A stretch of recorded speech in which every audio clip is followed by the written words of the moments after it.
WhatsApp पे कचरा के उतरता है, उसे इतिहास मान के प्रारंभ हो जाता है। हाय हाय हाय हाय गांधी को गाली देते हैं वो जिनके खुद के पता नहीं कि क्या क्या किए हैं उन्होंने। हाय हाय हाय हाय हाय हाय हाय हाय। और जिन्होंने हाथ बांधे हो, जो जवान लड़के सोचते हो कि मैं सही नहीं बोल रहा हूं। आजादी का जो 75वां साल लिख रहा है ना, अमृत महोत्सव, इसमें बता रहा हूं गांधी का कलेजा नापा नहीं जाता, महसूस किया जाता है कि गांधी का कलेजा कैसे होता है। हाय हाय क्या कहने। आप बताते हैं कि गांधी कौन है। इतिहास की किताब पढ़ी है, ये व्हाट्सएप पे सुबह सुबह जो तुम्हें एजेंडा भेजा जाता है ना, जिसे तुम पोटी करते समय पढ़ते हो, उसी लायक ही है वो, क्योंकि उन्होंने भी व्हाट्सएप पे पोटी करी है जो उन्होंने भेजी है आपको। अच्छी बात है। 1932 में पत्रकार लिखे और इस बात को फेसबुक पे लिखना, मैं फर्जी राष्ट्रवादी नहीं हूं कि आपको कोई झूठ बोल के चला जाऊं। 1932 में गोलमेज सम्मेलन में गए थे बापू,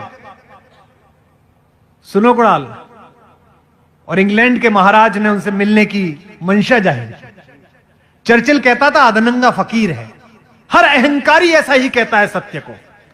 रावण भी कहता था कि फकीर है, ये कौन तपस्वी है, इसके साथ ये औरत क्यों रहनी चाहिए, मेरे पास रहनी चाहिए। चर्चिल भी कहता था अधनंगा फकीर है। तो राजा ने कहा कि बुलाओ मिलने के लिए गांधी को। तो आप कभी राजभवन गए हो मिलने के लिए राज्यपाल जी से, राष्ट्रपति जी से मिलने गए हो, तो वहां एक प्रोटोकॉल मिलता है। राष्ट्रपति जी को छुएंगे नहीं, इतनी दूरी पर बैठेंगे, जब इशारा कर देगा एडीसी तो आपको उठना पड़ेगा, ऐसा मिलता है ना प्रोटोकॉल। वो तो दुनिया का सबसे बड़ा आदमी था, और जिस इंग्लैंड का मैं राजा कह रहा हूं वो आज का इंग्लैंड नहीं, 2/3 दुनिया का मालिक। यूनियन जैक के नीचे पूरी 2/3 दुनिया थी। उसके एडीसी ने लिखकर भेजा कि ग्रे कलर का कोट या ब्लैक कलर का कोट पहनकर आप आए।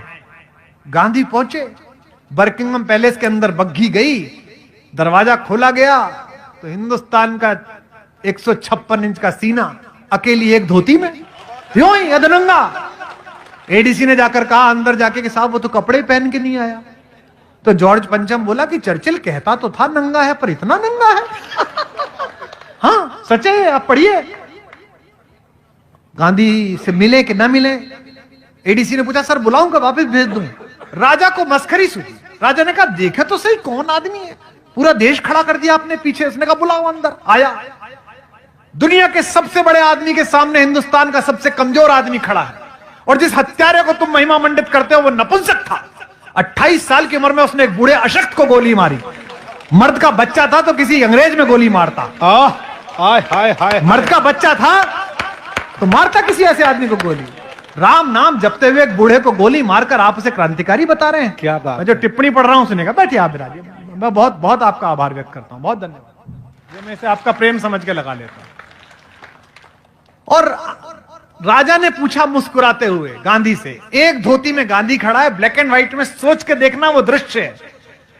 आज ये जरा जरा सी बात पर अमेरिका के सामने घिग्गी बांधने वाले, चीन के सामने घुटने टेक देने वाले, जरा जरा सी घुड़की पे बिल में अंदर घुस जाने वाले नेतृत्वों से पूछना चाहता हूं, चाहे इनकी सरकार का हो चाहे उनकी सरकार का हो।